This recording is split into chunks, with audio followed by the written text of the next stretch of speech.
Yeah, so I'm working on implementing what I posted in the Factorio calculator, but reality is always a little tougher. Um, so I really want to try and do this without like buffer chests between the components. Um, and I just want to see if I can get like the output to be a full stream. As you can see, I'm not quite even there yet. Um, so I feel like I probably can't play the fully perfectionist model here. Um, but yeah, I also wanted to show you how I'm testing this because it's kind of cool. Like I realized I was just going to be sitting there in game for like an hour, and then all the bugs would be getting stronger and stronger. So I was like, you know what? I can just go. Like I always see these people in the videos like doing it in some other way in some editor like this, and then like I can just copy my blueprint and then just like paste it in the game. And it's still my blueprint, I still took the time to figure it all out. So yeah, I just wanted to show you like a little bit of what this is. So I'll walk you through this in a second, but before I do, I just want to show you like how I got to where I am. So I went to single player, a new game, and then I did a sandbox, and this sandbox is like the default one. But then I was sort of like looking around and finding out that there's some other like mods you can get that just help a little bit with the sandbox mode. So I got a couple of mods. So nothing too crazy. I've got a max rate calculator, which I haven't used yet, but I assume that that'll help me. Like I haven't figured out how to use it. Somebody was recommending it. But I should be able to see like what my max throughput is, I think, with this. Although I visually can see it since I'm trying to fill a whole belt. And I got this editor extensions and blueprint sandboxes. So the blueprint sandboxes gives me like a little bit nicer of a sandbox world than what you actually get by default when you do sandbox. So I think it has like cheat mode activated, so things are built instantly. You have access to everything available to you right away, all that stuff. And then the editor extensions just gives you like a handful of these extra components to work with. And one most notably is a infinite loader, and I'll show you that here now. So in order for me to like test this throughput, I need to have something that like empties the belt, right? And I didn't want to just like well, I could have like put a bunch of boxes here, but then they get full, and then I could try and do some like Lua commands to like empty them and stuff like that. But they just have this infinite loader, so I just send the belt to that, and just all the items disappear. Um, and then on the opposite side here, like I still haven't. I'm gonna do the furnaces as part of this design, not the miners because we already have like the miners coming in from other, like all the ore coming in from other locations. But the input, I want it to be like 2 full belts of copper. That's what it says I need. Or I think I actually need a belt and a half, something like that. I'll double check it. But yeah, so now I basically just have this infinity chest, which is part of the default sandbox mode. So you just like put a filter on there, and then bam, this just like always has copper plates, and then you use one of these express loaders. So everything up here, I think this is like part of normal sandbox stuff. So if I go to the um, oh yeah, it is down here, I think. Yeah. So I click on blueprint sandboxes. Um, And yeah, I can like get the 45 items a second. That's a blue belt, and this is a green belt, 60 items a second. So like you can just like load onto your belt as fast as the belt can go. And so I just like put the box there, put the loader there, and then bam.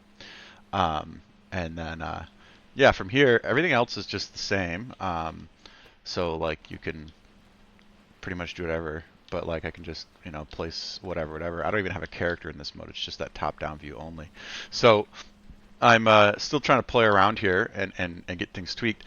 Technically, I needed 27 of these copper cable machines, but I found that like in although that like output should technically produce a perfectly full belt of copper cable, what I found out is that like the devil's in the details. Like mathematically, that's true, but in practice, it's actually not as easy as it looks. So um, if I like maybe just like rotate these around so that they're not doing that for a second.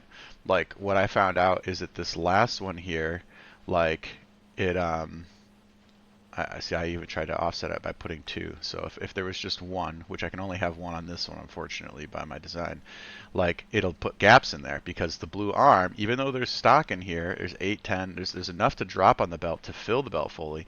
The arm itself, when it goes back to get more, sometimes it misses a gap, right? And then now the belt's not full, and now like the downstream belt's not going to be full because of that, just the same. So like, um, I actually changed it from uh, 27, which is 9 in each of the three rows, to 10 in each of the three rows, 30, and now I get like a more reliable full belt. Um, and I'm still tweaking it. There's still a problem here, but it looks like even with just one blue on this last one, because I got to make that work for this guy. Like I shouldn't be able to have that second one there either. Oh, I just saw a gap though. So yeah, I'm trying to figure out if I can, like, you have to kind of go from the beginning, make sure that there's no gaps at all, because so the input to these need to have full, like 3 full belts of copper cable, and then all three of these, this is supposed to be 2, 3, 4, 5, 6, this is 18 of them, it's supposed to create a full belt of electronics. And honestly, it's close. It's like pretty close. Um, yeah, and yeah, there might be some better ways for me to try and balance with the splitter, but I think the reality is that it actually is slightly underproducing. And I try and hover over these and say working, working, working, working, working, working. See if any of them like have a stutter. Because none of them have a stutter, I got to this point last night. I think maybe it's possible that if I can see there's like a minor backup here, but it doesn't build. It doesn't look like it's building back. So I think that, yeah, it's a little hard for me to tell. A little hard for me to tell. Um, But yeah, this is how I'm playing right now. Oh yeah, you get like this electric energy interface, which just gives you like, well, 10 gigajoules, I guess, but it basically is infinite electricity. So yeah, when I get done, when I get all my furnaces in, I'll need to put some steel furnaces in as well, or some iron plate furnaces in as well. Like once I kind of got that all going, I'll just like copy this whole thing, delete out the modded things, and then I'll drop it in my blueprint library, and I'll just be able to use it in the game. That's how I imagine that working anyway. And I don't know. Like for me, it is some of this like optimized flow rate stuff that makes the game pretty cool and fun. Um, so yeah, yeah, it is a little tricky trying to.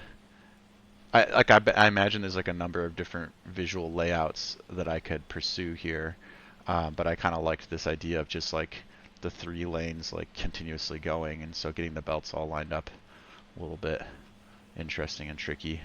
Um, I could definitely space things out a little more and make it look a little nicer, but I kind of like the compactness as well. So anyway, still playing. I won't be ready until I get a full set of green here.